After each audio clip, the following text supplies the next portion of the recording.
Very interesting insurance companies. They really are. It's insurance companies and dental insurance always seem to be a losing proposition, no matter what. But owning Berkshire Hathaway has been a good proposition. And on that note, I want to welcome everybody to the world according to that man, Benjamin Jeremy Stein. Before I forget, Master Chef Jeremy Stein. And we're joined tonight from the simplelifenow.com founder and supposedly an extraordinary podcast going up this week. Yes. Gary. It's already there. Gary Collins. Excellent. How are you, sir? We're all. I don't know if you're referring to. I was me or asking to Gary him. first, and then I'll get to you. Okay, sorry. I've had a very sad day today. I'm doing as well as I can. That's the best way to put it. I think that's the best all of us could hope for. And of course, this show wouldn't be complete without actor, writer, provocateur, saint, sinner, lover, father, grandfather, mathematician, statistician, mathematician, but most importantly, Lawyer. Doctor, lawyer. Yeah, we try to be a little humble. Statistician. And novelist, screenwriter. Yes. Producer. Everything. And of course, Dr. Benjamin Jeremy Stein. And again, Master Chef, because really you cannot ever have enough good Master Chefs. That if you watch Netflix, I am not so sure of that because they have so many series on Master Chefs. But you are the master of chefs. And I'm sorry you're sad today. If you care to share about it, you could share about it. The weather here is terrible. It's overcast. It's not supposed to happen in LA. I hate to say, Ben, of all the complaints in the world, we have luxury problems. I know. I agree. That's a luxury problem. But also, these scumbags at this insurance company are claiming it's my fault for an auto accident. It really was not my fault. However, what can I say? And on that note, let's get to the really sad news, which is obviously the leader of this.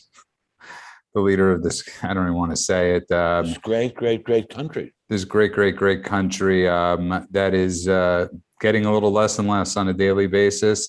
But the news reports came out over the weekend or the last couple of days. Ben Stein, and we were talking about this beforehand, about the deal again with the Taliban they offered the airbase and Kabul to Americans for the Americans to take.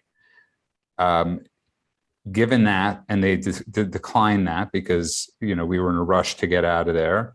And why did we decline that? I think that's the crucial. Oh, they'll never answer it. I think they just wanted to get out. I mean, obviously, as Biden said today, it was pretty much it was a success. We got out. Forget about the 200 people that got blown up. Forget about the countless Americans, including 24 school children from California, that are still stuck there. It was a success, and I don't understand it. Mr. Winston Churchill, said famously after Dunkirk evacuation, wars are not won by evacuations. This is a long-term, gigantic, worldwide war against terrorists, thugs, and murderers, and rapists as well. And the fact that we are losing it and claiming it as a great victory is extremely unfortunate. It is a blow not only at the war, our war effort, but at truth. It's something as basic as truth.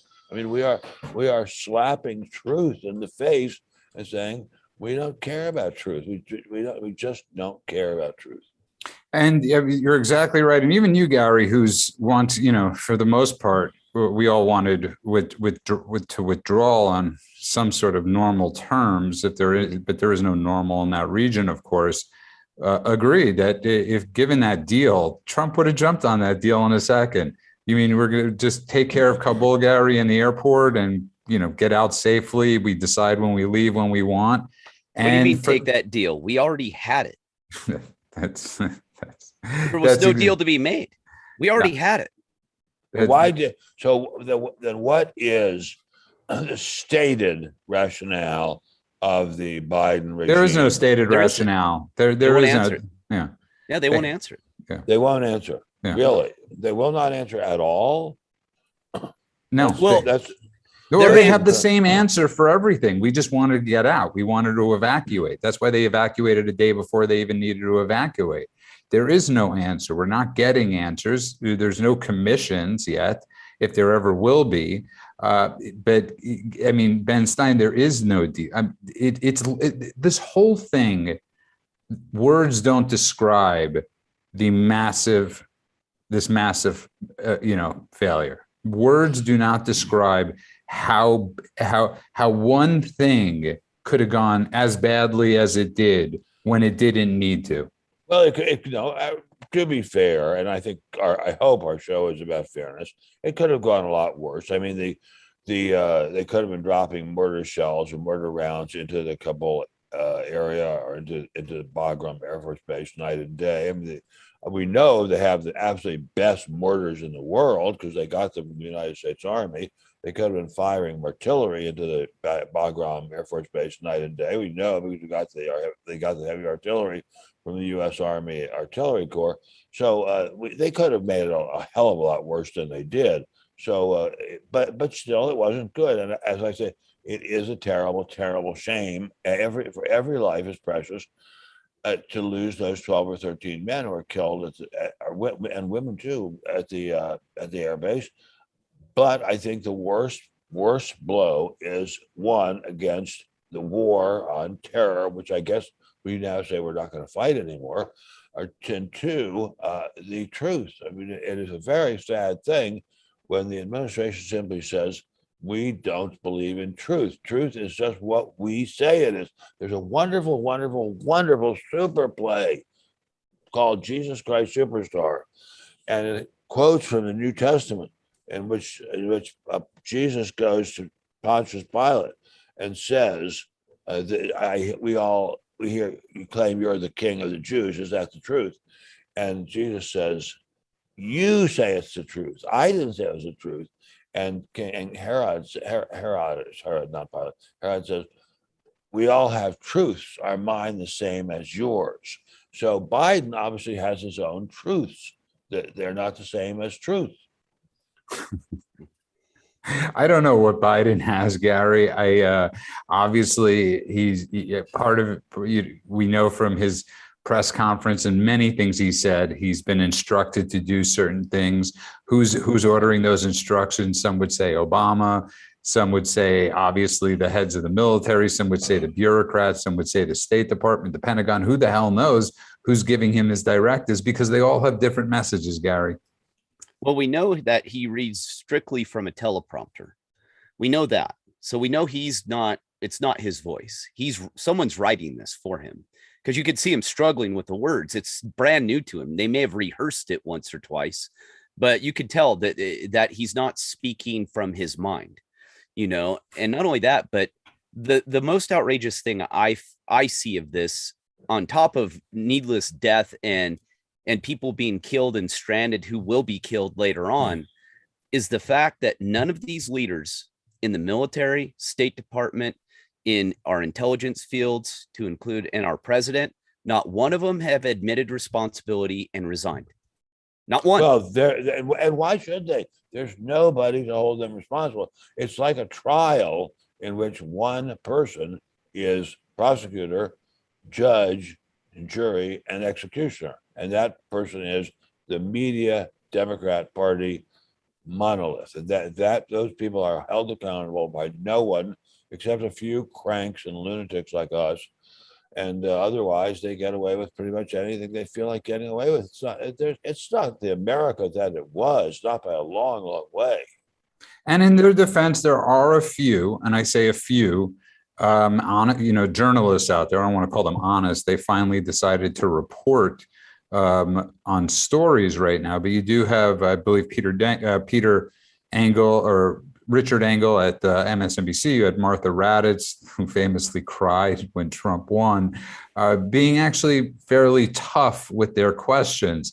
But Gary, the few don't outweigh the mass, as Ben says, as Ben is referring to. Well, it's an honor thing, right?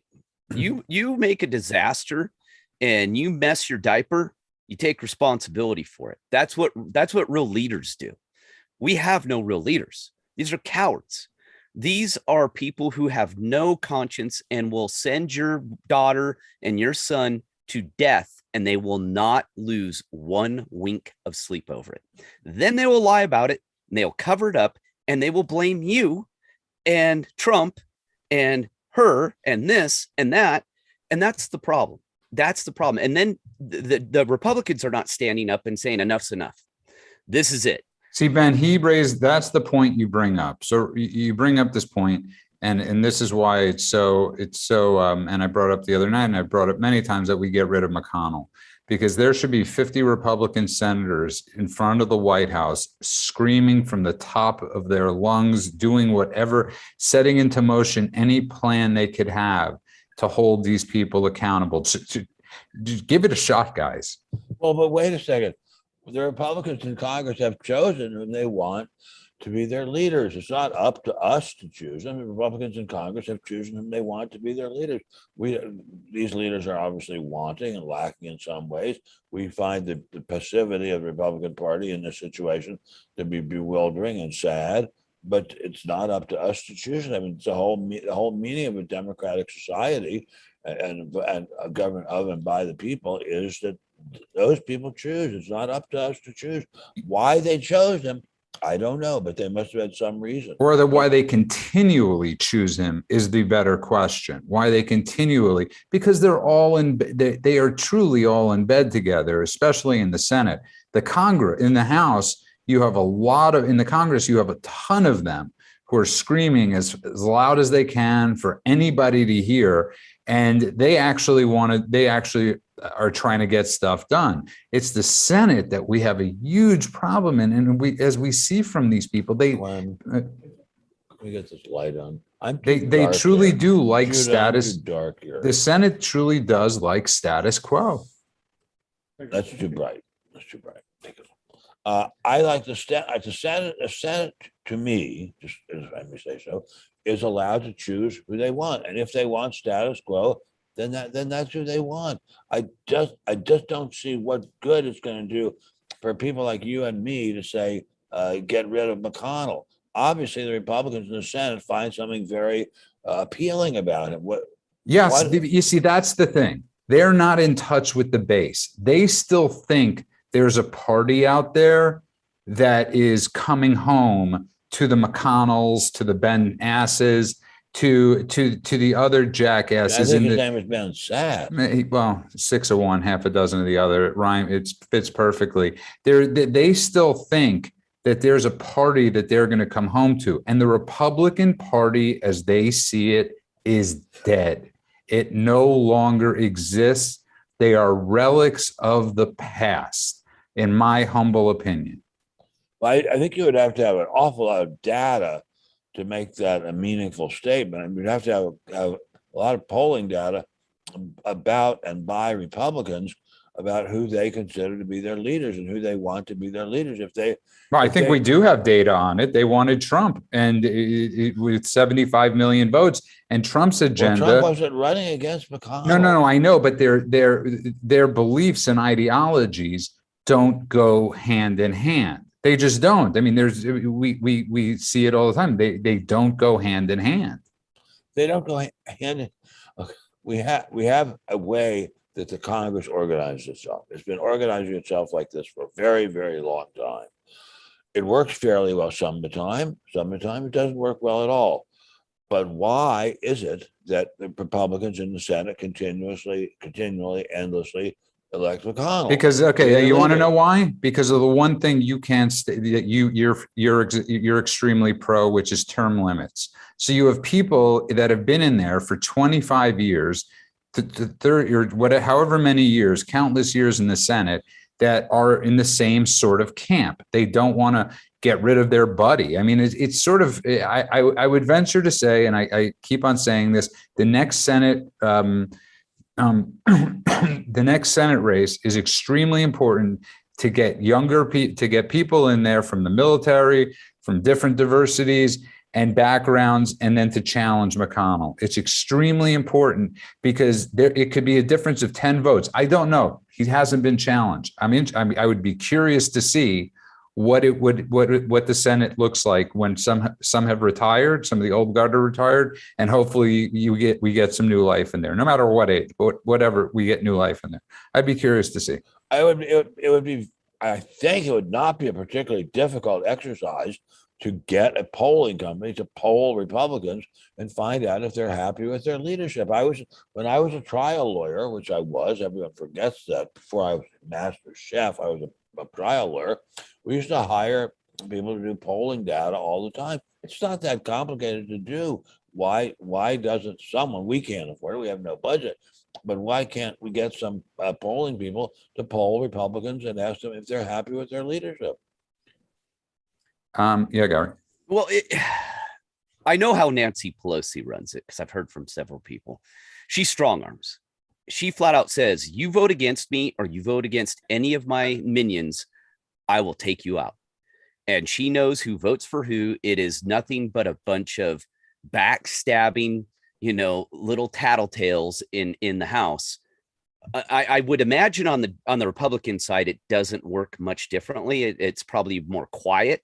But it's all, you will vote our party line. And if you don't, guess what? You're done. But that is how it should be. That's how it should be. I mean, it should. Again, we're going. Something. We're going. You're going with the should be's. I'm not disagreeing. We're not disagreeing the fact that that this should be democratically done. We're saying we pray, or I'm at least praying that democratically done, you get more people in there that get rid of McConnell. You get rid of his leader. I mean, I hope somebody would challenge his leadership. I don't know why it hasn't happened yet. Ben, you're the one that's saying, why are they not in front of the White House? And I find it extremely unfortunate that they're not doing that. Unfortunate. It's repulsive. It's terrible. It's absolutely terrible. I don't know how you change it. I mean, we have roughly 50 Republicans in the Senate. Why aren't they out there? Why don't they just get on their mopeds and go up to the White House and demonstrate? I don't know why. I really do. You know what? Sometimes it's Occam's razor. They are simply all part of the same swamp bureaucracy. They don't want change. They're happy with status quo. And I think sometimes it's just as simple as that. McConnell likes being in leadership. He likes politics the way he likes politics. End of story. I could be wrong. Well, no, but if that's true, I don't think it's going to change because that's the way the party runs. That's the way the party. That's the way the party runs for now. The Tea Party came in and got rid of people that nobody thought. When they primaried Eric Cantor, they changed the landscape of the party. You never know what listen. Donald Trump became president of the United States. Okay, well, if they can do it, it's fine with me. But as I keep saying, it's not up to us. There must be an awful lot of people in the Senate who like McConnell because he keeps getting a ranking member over and over and over again. Okay, so let me, by your metric, let me ask you a question and answer this honestly. And because Gary brought up, I'm not going to answer that. Gary brought up her name. How many people do you really think like Nancy Pelosi? I don't think anybody likes her. Okay, that's the exact point. I don't think she has a friend in the world. But Nancy Pelosi is not to be compared with McConnell. McConnell is a friendly, nice guy. Nancy Pelosi he's a friendly, nice guy. To who? I've met him. He's been very friendly to me. Ben, you know what? I'm sure there are people that have been very friendly. The Ben Stein experience in the world is different than the Gary Collins, Judah Friedman, and the people that listen to the show world. It's a truly different experience. And on that note, if you just tuned in, you are listening to The World According to that man, Benjamin Jeremy Stein, a show where we encourage discourse and we encourage cooking. And we encourage cooking, of course. I want to thank everybody that's in the chat. I want to remind everybody to please keep downloading the shows. Oh my God, here's Robert Kendall. I see someone. Internet is finally working. Yay. Good to know. You look great, Rob. Lift that camera up a little bit so we could see your full head. I mean, you don't want to Indiana we grow hair to not get its plugs. No, you're not. You have to move the camera screen back a bit so the camera gets your face in there. And they remember benstein.substack.com. Download the episodes. Also go to Gary's podcast, simplelifenow.com. And of course, we are welcomed by the president of Conservative Talk Radio from 93.1 BAM, WIBC, Rob Kendall. Better late than never. We are here. Let's roll. What's going on there in Indianapolis? There was a problem with the internet. It is fixed. I am ready to roll. Let's do it. Did you call in Al Gore? I was going to say, Al Gore took a nap. The internet went down. It's over with. Okay. You guys are great. And on that note, welcome everybody back to the world, according to that man, Benjamin Jeremy Stein. Second topic of the night is I was obviously many of us were watching what happened at the funeral yesterday, and I couldn't help but think of it being like sort of Ted Kennedy going to Mary Jane Kopechne's. Kopechne's. No, it was the same thing. He imagine if Ted Kennedy showed up for her funeral. That's the same thing with Biden showing up to the funeral of these 13 brave women and men that lost their lives. He got them killed, and he showed up to the funeral. But wait a second. How did he get them killed? What do you mean? And we were trying to defend the airport so that people could be evacuated. So there were soldiers.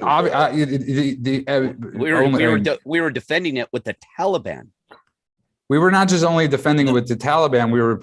The troops were pretty much told to stand down. Stand down. Had he accepted the Taliban's deal? I know, but he didn't send them out there and say go be killed. They were there for a purpose. They were there to guard the airport and allow the Ben, had he not done the evacuation, or had he not done the exit, then you would be yelling at him saying he hadn't done the evacuation. No, I wouldn't have been yelling at him had he done the evacuation like most people were suggesting, or had he done it normally. These 13 troops don't die. Why? If you have people in a battle, people die. Ben, the nature of a battle.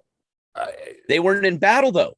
They were standing. They were standing down in the path of a suicide bomber who was let in by the security force that Joe Biden put in control. The biggest terrorist organization in the world, who let them through. I know we're reaching, Ben. I know we're reaching. He personally didn't do it. Wait a second. Did we or did we not want the Army to patrol and protect the Bagram Air Force Base?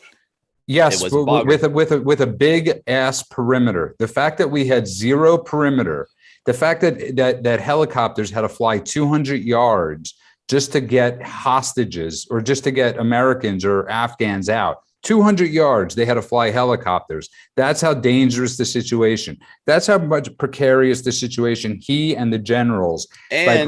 And they had warnings. They had intel that a bombing was imminent. But they have intel that bombings are imminent all the time. Bombings are imminent all the time.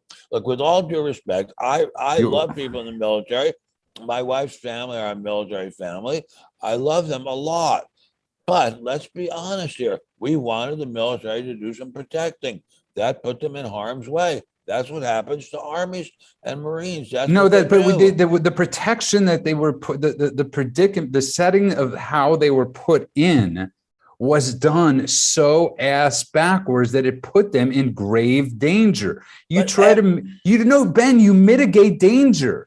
They were fighting against a. They weren't fighting. Bomb. They were standing there. If they were fighting, it's a different story. I know, but if they had known that people were running towards them with bombs, they would have been fighting. But that's not how suicide bombings work. They attack people who are not shooting at them. They should never have been allowed within 400 yards of that base. If American soldiers were not allowed to fight, they should in no way have been allowed to get anywhere near that base to set off a homicide bomb. Say if you know that the American soldiers were ordered not to shoot at people running towards them with bombs, I think you know more. Okay, than now most you're people going know. into a semantic thing. I'm simply saying if we have a 400-yard buffer, 500-yard buffer, where no car, where with major barriers, where cars can't drive through and set off, or people can't get through and set off a mass bomb, then that's a different story. I mean, we literally offered those people standing up on those walls zero protection. Well, that is the, if I may say so, it's their job to die. Yes, it's their job to die. That is the fault of whoever was in charge of the deployment of men and women around the Bagram Air Force Base. I don't think that's Biden's fault. I mean, surely we look. No, I yield to no one in my unhappiness with Biden. I think this man is a very, very subversive and dangerous person. Even so, I'm sure he did not order them to go into situations where they were certain to be killed. And the whole situation assured death. This whole evacuation. That's true of battles everywhere. This wasn't a battle. We were evacuating incorrectly. But that's. God bless you. If you know more about it than the Army officers. Yes, you know what? Can I be honest with you, Ben? You're the ones that say generals are some of the stupidest people. You know what? Any four of us could have done a better job evacuating Kabul and Afghanistan than these military generals and Joe R. Biden.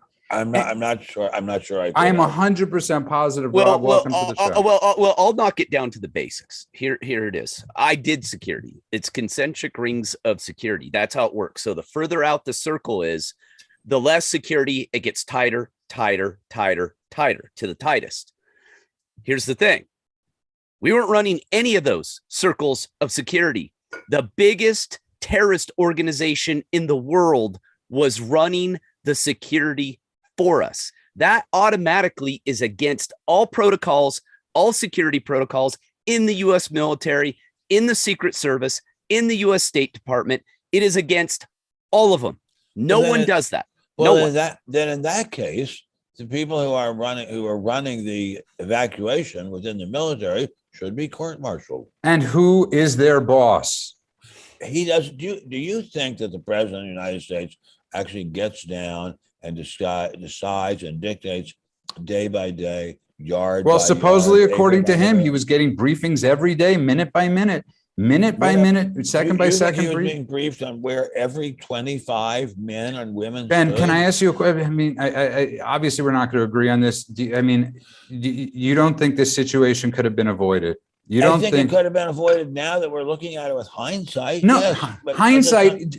Ben, everybody was saying we were doing this the wrong way for weeks. They were saying we were doing this the wrong way for weeks. Somebody must have been saying we were doing it the right way because the generals and colonels are in charge. Who should all be court-martialed. If some of them actually were told, you're putting these guys in a place where they're likely to be killed and I cannot shoot back, of course they should be. There was a Marine this week that said it, and he was sent to the hospital, a big Marine, that he was sent to the hospital to get his head checked, right, Rob, with PTSD.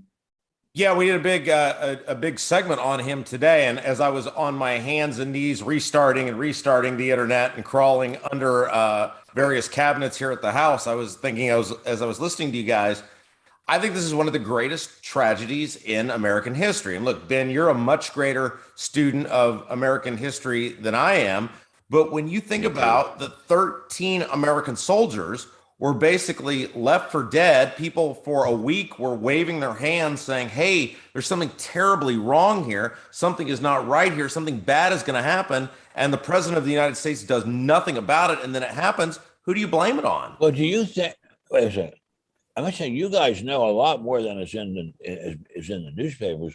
Do you think that people are coming to Biden and saying, look, we've got these 25 men and women. They're exposed. Nobody's protecting them. They're totally exposed to a suicide bomb. And he said, go ahead, leave them there. Yes. 100%. They left. 100%. They had intel. You're right. And I know you're going to say, you said before. Well, here's the thing. No. I'm going to nip this in the butt right now. If that was, let's just say he didn't know, and that it was a leader in the military that made that decision, and this happened. Why didn't he fire him? And I remember him giving a speech saying the buck stops with me until something goes wrong. Then it's someone else's fault. See, there's the problem. There's the disconnect. If he doesn't know, okay, then you fire the person who does know, who made that decision. That didn't happen either. So that tells me dumbass had some knowledge and knew what was going on. Because if he fires that person, guess what? That person goes, well, wait a second. We told him exactly what was going on, and he told us just ignore it. That's what's going on. It's a cover-up. It's a massive cover-up. And I firmly believe 25 people is not a massive number. We only lost one in 18 months before that. Two, to be fair, two in 18 months. And that was, I believe, in retribution for these are still not large numbers for a war. Ben, these are human beings. I don't care if it's one person. Of course. But you know something, if you think you can fight a war without losing one person. We weren't fighting at this point. We were evacuating. Well, in that case, why were they there at all? I agree, Ben, but there was over 100 Afghans killed and hundreds of people injured. This was not a small bomb. This was a very large bomb, and there was two. Okay, two people got through the Taliban security. Taliban, not ours. They didn't get through our security. Then somebody should be court-martialed. But if you think that presidents are responsible for the disposition of forces of that size, I think you're very much misreading history. Well, no. When he was the one who initiated this, I'll call it an evacuation. I don't know what you call it. I would call it a goat rope as a redneck. But this was his decision to pull out early. He was offered Kabul. He was offered Bagram Air Force Base. He declined both. He gave the security to the Taliban. Those were his decisions. He is the president. Okay, that's then no, there's one more step. Then he was given 10 more days to evacuate people. He declined. He declined yet again. So he sped the process up further, making the security even worse because now it's pure panic. Well, then in that case, there's a chain of command. He's not the person who's ordering around 25 people or 30 people or 50 people or 100 people at Bagram Air Force Base. There's a long chain of command. He's not ordering around this very small number of people.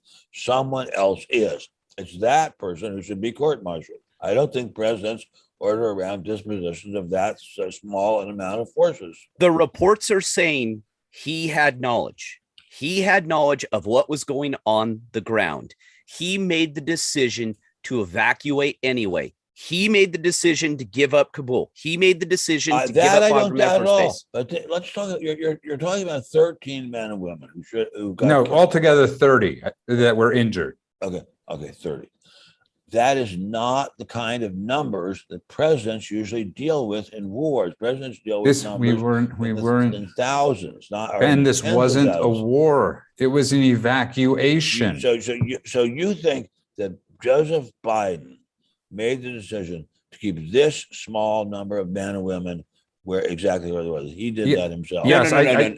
I get what Ben's going for. He's saying that this contingent, he did not make that decision. I will agree. But you're an attorney, Ben. We used to call it causal chain in the government, causal chain of events. He put this by his orders and his directives. He put this in these events in a series. Right. And somebody way below the president, way below them said, these guys standing on top of walls or wherever they're standing, they're in a very exposed position. I think I'll leave them there. I don't think Biden makes decisions. No, I agree. You see, I want to get to Robert. This is where I disagree because the whole situation is exposed because of all his orders to evacuate. We're not in this position if he doesn't set in motion. Well, we're not in this position if we hadn't invaded Afghanistan in the first place. I mean, if you start going back to the beginning of it. No, I'm not going back to the beginning. Ben, in 18 months, 2 troops died. In 7 months, within 7 months, we've seen what happened. We had close to 13 dead that are so far dead, and 18 or 17 more that are injured. Okay, not to mention, Judah, if you really think that dispositions of troops of this small size are governed by the president of the United States, I said what's set in motion, Ben. Ben, I said what's set. Then it was set in motion by whoever invaded Afghanistan in the first place. Rob, help. I mean, join in. Whatever. So, the soldier who resigned, and he courageously resigned, and he said, you can keep your pension, you can keep your retirement, all of those things. He laid this out, and this is part of the conversation we had the last couple of days, is what obligation do you have as a soldier? I mean, this wasn't a strategy. He wasn't upset about strategy. He wasn't upset about, hey, we should go here instead of there. He was upset that his brothers and sisters, 13 of them, had been led to a lonely grave by the president of the United States, who had been warned repeatedly and did nothing, despite the fact that so many people, not just in the media, but soldiers, people high up the food chain, were saying, wait a second, there's a severe issue here, and Joe Biden did nothing. So you also think that Biden himself, the president of the United States, is responsible for the disposition of 13 soldiers? Is it to me? Yes. I think he's directly responsible for their deaths. I think absolutely. I think you couldn't make up being this bad. I think if you tried to be this bad on military strategy, I mean, we shouldn't be able at home to look at this and go, this is going to end terribly. And the president of the United States going, oh, that was 4 or 5 days ago. People were begging him, hey, sir, please, something terrible is going to happen. And he was completely dismissive of it. If that's true, I mean, if there really is some kind of evidence that he was told this is a prelude to murder, and he said, I don't care, that's a different story. Well, he did with the people left behind, right? That's a different story. That's a different story. The question is, do you think in wartime or in evacuation time, presidents are responsible for such small dispositions of troops? Yes, when the big order comes above and causes this to happen through a series of events, yes. But what about, you mean you think that Biden himself said to these guys, I've been told over and over again that you guys are in harm's way and you're going to get killed, but I want you there anyway? Yeah, they had tons of warnings, Ben, that they were terrorist attacks that were imminent. They had tons of intel. They have tons of warnings about every day about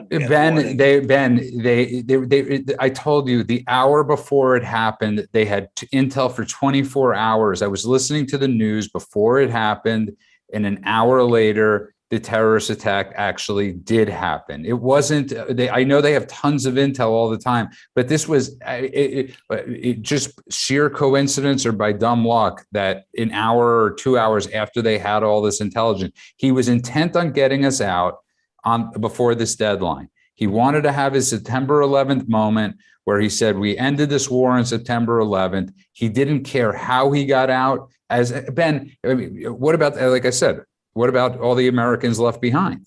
We have 24 school children, California school children. We have zero idea on. So do I blame that on Biden? 100%, because it's all towards the same thing. I think that you're asking it with all. I think we've bothered the subject enough after this, if I may say so.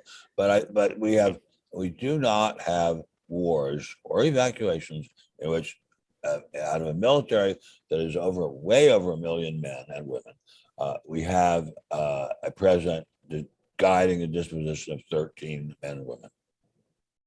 I could guarantee you one thing. If this was under Trump's watch, he would have been impeached 6 days before it happened. Not over this. Oh, really, Ben? They impeached him over the most ludicrous things in the world. They would have impeached him over this. I could guarantee. Ben, they impeached him over a phone call with the Ukraine.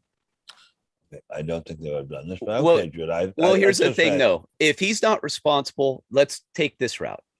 He's not responsible, but yet he shows up for his photo op at the funeral. Which is it? You can't have your cake and eat it too. Which one is it? I think that was embarrassing that he did that. He should not have done that. I agree. And on that note, if you just tuned in, you are listening to The World According to That Man, Benjamin Jeremy Stein. Yes, we're getting a little argumentative tonight.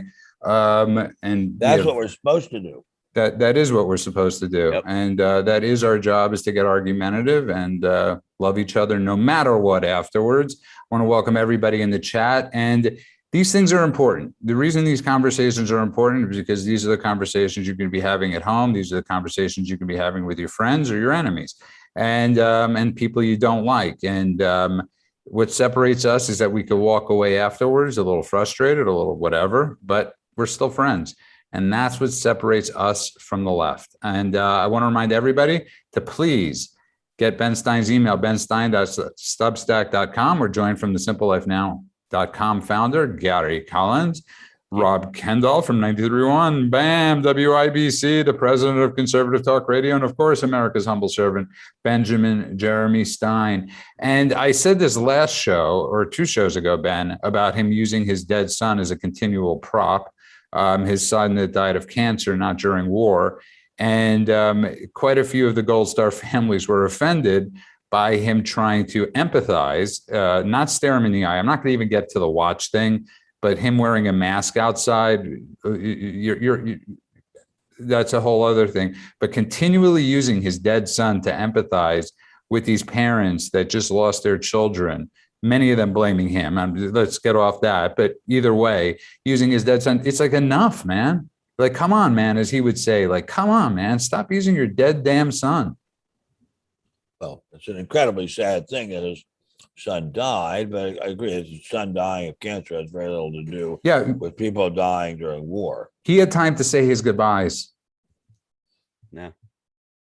Okay. As I say, I think we've hit this subject enough. We're all terribly sorry. No. I'm just saying. Died, and I think it's a bit far-fetched that the president is responsible for that. But if you insist upon it, God bless. No, what I was saying was using it as a comparison of comparing his son's cancer death. He got to say goodbye to Bo. So it's not the same situation. It's it's like, that's why we have support groups. So we all go through what we went through. Go to a cancer support group, Joe Biden. Don't, go to the military families that have just lost their children, is simply what I was trying to get at, Ben. Okay, let's go to the next subject. Rob, please bring up something that's popular in Indiana today. Well, we had Gary Collins on the Mock and Rob show last week. It was awesome. Oh, thank you. Thank you. Gary was a tremendous guest. It was 13 of the best minutes of radio we've ever done. And, look, I thought Gary raised an interesting point last week, because Gary served. And Gary served in between the time of the bombing of the USS Cole and 9/11. And I thought Gary gave a great perspective on the chatter, on the things that were going on the ground over there. And it's, in many ways, it's very reminiscent from the things Gary described and things we've talked about off air before. I just don't understand how you don't know. I don't understand, if you're the president, how you don't know something big is about to take place, especially when there are people in the rank and file, people in the mainstream media waving their hands going, hey, sir, this is a very dangerous operation that's going on right now. And by the way, it's even worse than you think, because I was in Fun City in New York the day before the bombing, and I heard on the radio, the cab I was in, there's CBS News or some national news entity saying the airwaves are filled with warnings of enormous terrorist strike about to be launched against the United States. Wait a minute. If this isn't well known enough to be on the news, surely somebody at the CIA or the NSA or somebody must know something about it. But they did. Not.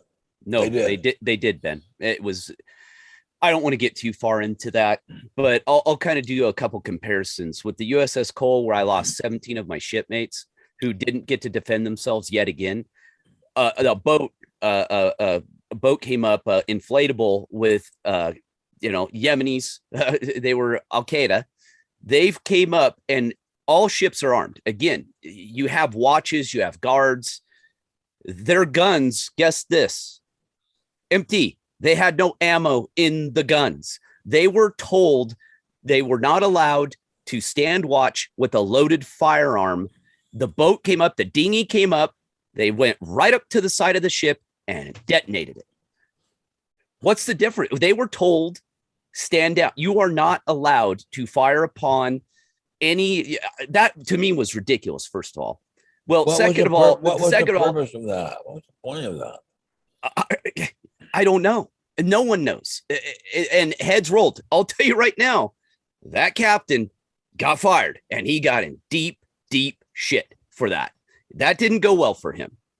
Now, all the people involved, now 9/11, you guys need to go back. This is pretty well known. There's been a pretty big cover. There was a lot of shit going on. I won't get into it, but there was an FBI agent. I believe she was out of Minneapolis, if I remember right, maybe Detroit. I can't remember. She had all the intel and she had built, and she knew exactly what was going on. They had tracked all these guys going to the pilot schools. The cell, when I was in State Department, was being developed in San Diego. I saw part of that happen in my gym. They were in my gym. There was a hell of a lot of information out there, and it was well known what was going to happen and what they were planning, and it happened anyway. I don't know what to say. Okay, well, why did it happen? Why do you think that happened? Again, sheer incompetence. Back then, it was a little different. But that's incompetence on a colossal scale. Well, what it was the intel agencies, and I know this firsthand, back then the intel agencies didn't talk to each other. It was very competitive. So the NSA wasn't necessarily telling the CIA what was going on, and it was very compartmentalized within the agencies. So a lot of the traffic wasn't crossing the human intelligence, seeing it. We had it, but it wasn't being correlated correctly because the agencies wouldn't talk to each other. That's what a lot of what Bush tried to fix. He kind of fixed it. That's where Homeland Security came from, is because they found that there was a big deficiency, that all the information was there. All the intel was there. It was all there. They didn't communicate properly. And look this up, guys. This female agent, I mean, she was beside herself. She had it all laid out. She sent everything up her chain of command. It was ignored time and time and time again. It's a pretty amazing story. What happened to her? I don't remember. She just finally left. I do not remember. She went public and then it got quiet. I feel bad for her because she was a true patriot. She did everything she possibly could. It wasn't just her. There was other people involved, but she tried spearheading to get this information to the top and to get it to the president, get it to the CIA, and everyone ignored her. It was pretty much all ignored. And that's what I mean. 9/11's complicated, but the information was there because I worked in it. I was in this stuff, and I'm telling you, we knew it. And we used to sit in the back of the follow vehicles in New York when we were there, when we were running high threat details. And we always said, it's coming. We saw it. We went, it's coming. We know it's coming. It wasn't like it came out of nowhere. I'll be honest with you. All the information was there. What happened? I mean, this reminds me of Pearl Harbor. I mean, we had it's very similar. A lot of warnings that something was coming from Japan towards Pearl Harbor, and in fact, the people who manned the radar stations at the top of north end of Oahu said we're seeing a huge blip like nothing we've ever seen before on the radar screen. We don't have no idea what this is, and they called in and they were told to ignore it. It's probably somewhere just a flock of birds. They were told to completely ignore it. Well, it goes beyond that, Ben. Don't you remember? They had intel. We were intercepting their traffic. I think we even had the details of the possible plan, if I remember right. Am I wrong? I think somebody had it. I'm not sure the Navy had it, but somebody had it. But they actually had it, say, a half hour before the planes reached Pearl Harbor. They had it in detail how many planes there were and where they were heading. So my point is failures of intelligence operations are commonplace. It's very unfortunate, but it's commonplace. It's very, very commonplace. I mean, there were warnings about the assassination of Abraham Lincoln. They were ignored. So I think the biggest thing that has to change and that we need to change is that you need to listen. And you've brought this up, that generals and the heads are not always that we get are the best and the brightest. People that are on the ground that have intel need to be listened to and taken more seriously. And it has to do with who we appoint. And this goes to every administration appointing people. You know, you listen, sadly, Trump appointed Milley, and, who's the head of the Joint Chiefs right now.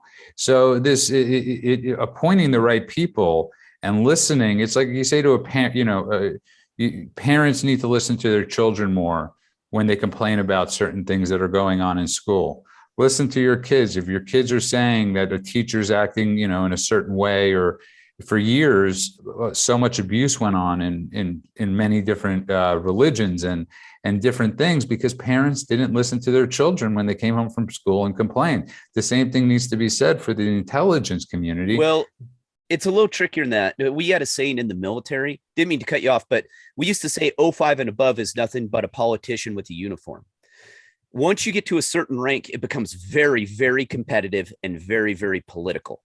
And the people who play the political game the best are those people who are leading, CENTCOM and leading the agency. Those are the people. What is 05? It depends on what branch. But I mean, is that like a captain, colonel or a major? Captain, colonel. Yeah. So we always said because it takes 04, you get to 03 automatically. 04, you have to be technically promoted. 05, that's the stumbling block because that's the big one. So those who are politically connected and play the game usually get to 05. I'm not saying all. There's some good 05s out there. Rob, jump in anytime. Yeah. Go ahead, Rob. I just wouldn't bring that up. Well, I think Gary, when he was on this, told a really interesting story, and it was a great interview, and I love having Gary on. It was about how, he was protecting these guys who would go to lunch like in downtown Yemen. Yeah, in main areas of where he was protecting them. These politicians or these high-ranking bureaucrats would just say, hey, we're going to lunch someday. And they'd be like, but you're putting all these people in danger. And the people would be just like, yeah, we want to go to lunch. Yeah. And I think there's just an utter disconnect between the people making the decisions and the lives they're impacting on the ground. And I think you saw that on an immense scale with Afghanistan. All right, sorry, we were in the port of Aden. We were in one of the most dangerous places in the world at that point. Anyone who's been to the port of Aden, it is a shithole, and I'm being nice. I'm being really gentle. We used to say the state bird was a plastic trash bag because you would look outside and the wind always blew and there'd be all those like Walmart trash bags flying around. And if you got up at the first thing in the morning at like 5, 6 a.m. and you'd be out there, you would see all the guys going from the whorehouse and bar to the mosque. Then you would see people throwing their trash out. They threw their trash directly out their window.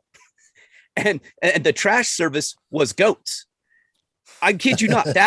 It was a hellhole. And we would have to scramble because the deputy chief of mission would come up and go, hey, we want to go eat lunch. And we're going out downtown. And we're like, what? We're scrambling. We got, we're in fully armored vehicles. We're grabbing M4s. We're grabbing whatever we can.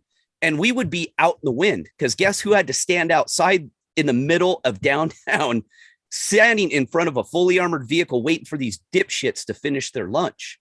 They didn't give two hoots about any of us. They didn't care at all. We were fodder. We were just a point, and we were called knuckle draggers in the State Department. That was our nickname.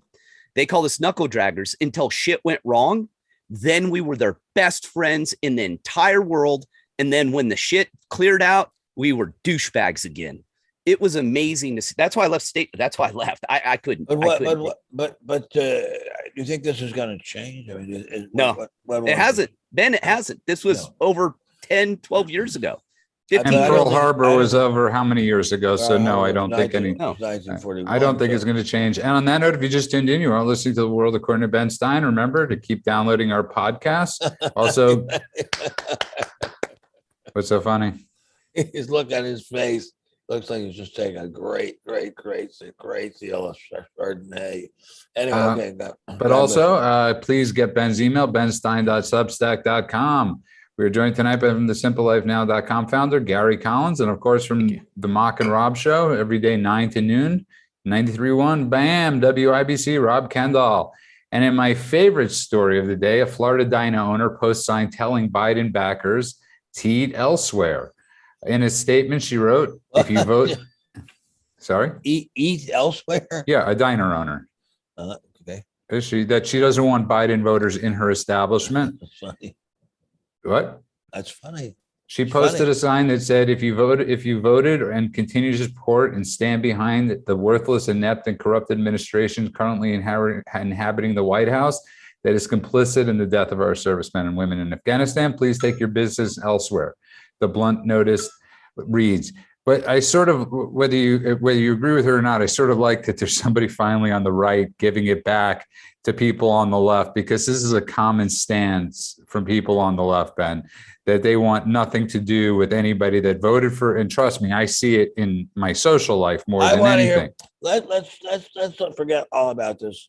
These guys are dead. God bless them. We love them. We love their families.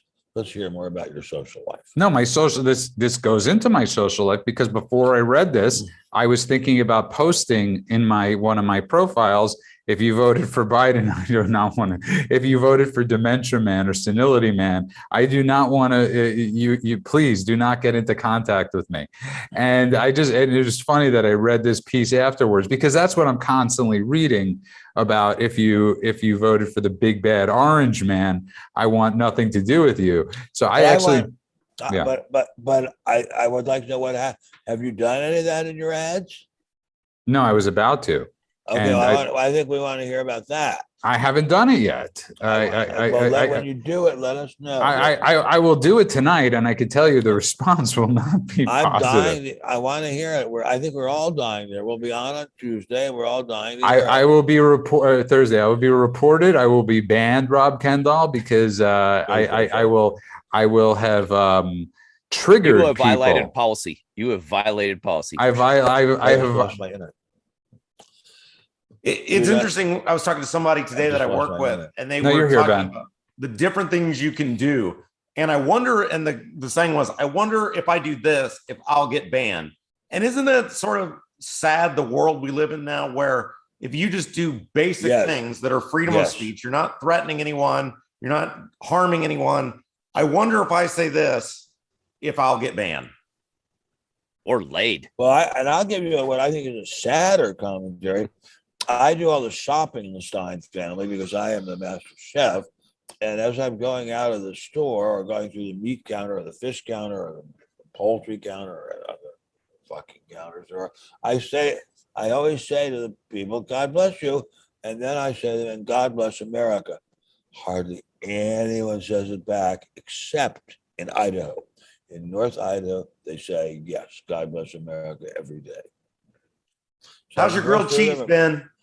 How's what? How's your grilled cheese? I don't make that. I don't like grilled cheese. He makes French toast. French toast. That's right. Same thing. Filet of salmon, prime ribeye, and that's pretty much it. What are you making tonight? Tonight I am making Schooner Bay filet of salmon, and I make it. I'll tell you how I make it, since I think it's very, very important that we eat properly. I first spray Pam on the bottom of the pan. Then I put a little soupçon of butter on it. Then I put a little double soupçon of olive oil on it. Then I wash the salmon with water in my own hands. And then I put it on, and I heat up the pan until it's sizzling. Then I put on the fish. Then I put, this is something very few people know how to do. I put on seasoned salt on it, and also seasoned pepper, and also lemon pepper. And what, Glenn, what are those green things that I put on the potatoes? Thanks, Rob. Glenn can't remember. But anyway, incredibly chives. Thank you, Glenn. Chives. I wait till it's pink, just pink on the inside. And then I take it out, and I have one of my footmen bring it up to my wife. And if she pronounces herself satisfied with it, then the meal may begin. There you are, Rob. There is the menu du jour in the Stein. Well, that's just the beginning of it. Then I have to make the baked potato. I put in a baked potato from Idaho, baked Idaho potato, in the microwave for 12 minutes. slice it open, put in butter and sour cream and chives and seasoned salt. And then I put it on a plate, put it on a tray. Another one of our footmen bring it up to my wife. She declines it. She will not eat a potato. She puts it on my side of the room, and I sit down, eat it, and we take a taste, see if we like it. Then we put in Perry Mason from 1958, and if we're happy with Perry Mason, we're set. See, there you are, Robin. Yes, we will one day have a show with Ben cooking in front of us. And Perry Mason. And Perry Mason, it'll be riveting. I want to know of these incredibly smart men here, how many of you have ever watched Perry Mason? The original one was Raymond Burr. I have many times. I have. Yeah. Okay, so you got to remember when we were growing up, Perry Mason was on all the time. It was on all the time. And this, I mean, it was on because it was on basic channels all the time. It was before, Gary, I'm sure that's how you watched it. It was before Andy Griffith, if I remember right. Is either before or after?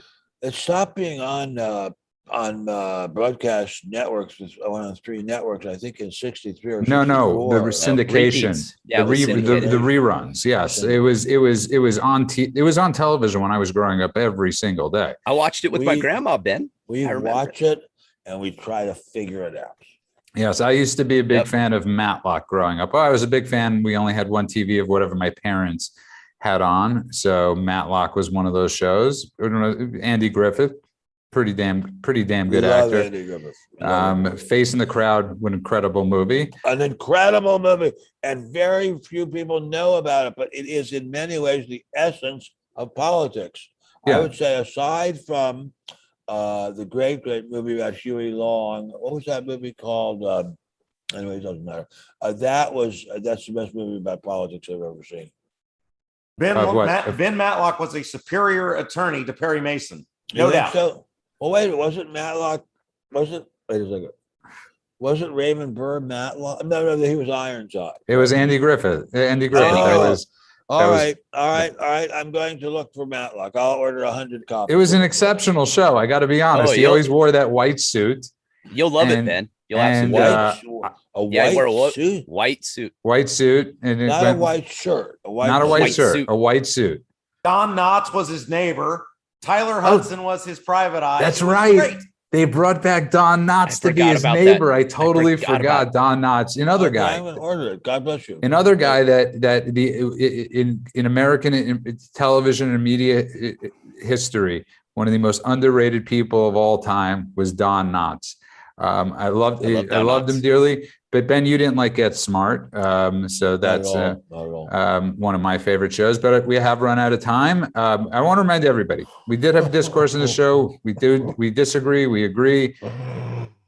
The important thing is that we're still allowed to do that in America. Yes, and it is really important that people understand that. You might disagree with me, you might disagree with Ben or Rob or Gary. It's all good.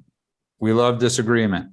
We love agreement. If we were all here agreeing all the time, it would be the most boring 60 minutes in the world. We don't come here. We come here because it expands our brains. And I will think about what Ben said after the show, and maybe I'll change my mind on it. I often do that after I speak to Ben.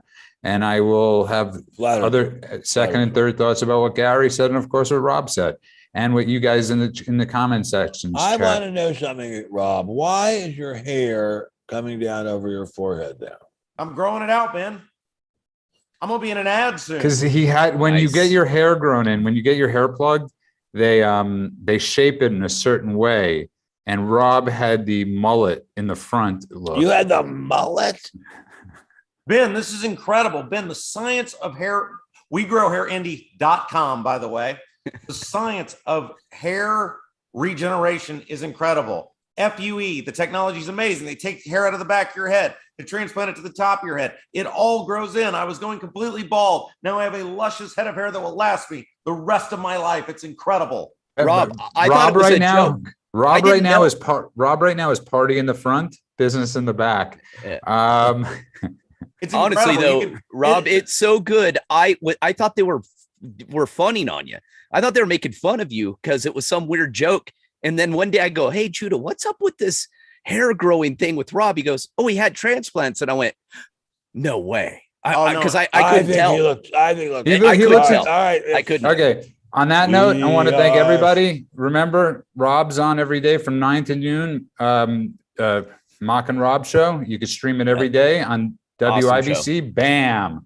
Rob is the president of Conservative Talk Radio, and we're glad you got your internet back up. And of course, Gary Collins from thesimplelifenow.com. Buy his books, buy his supplements, buy everything. Trust the guy. I do. Even me. I'm for sale. And of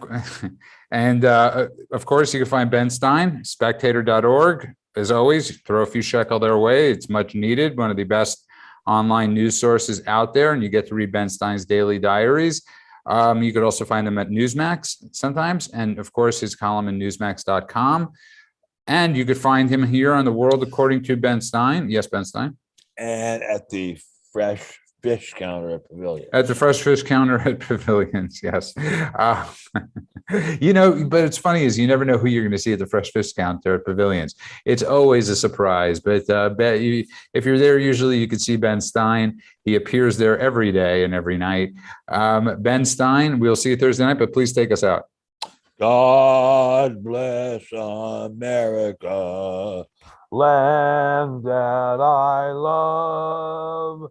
Stand beside her and guide her through the night with a light from above, from the mountains to the prairies, to the oceans, white with foam.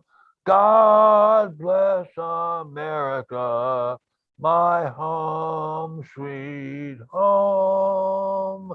God bless America, my home, sweet home. Good night.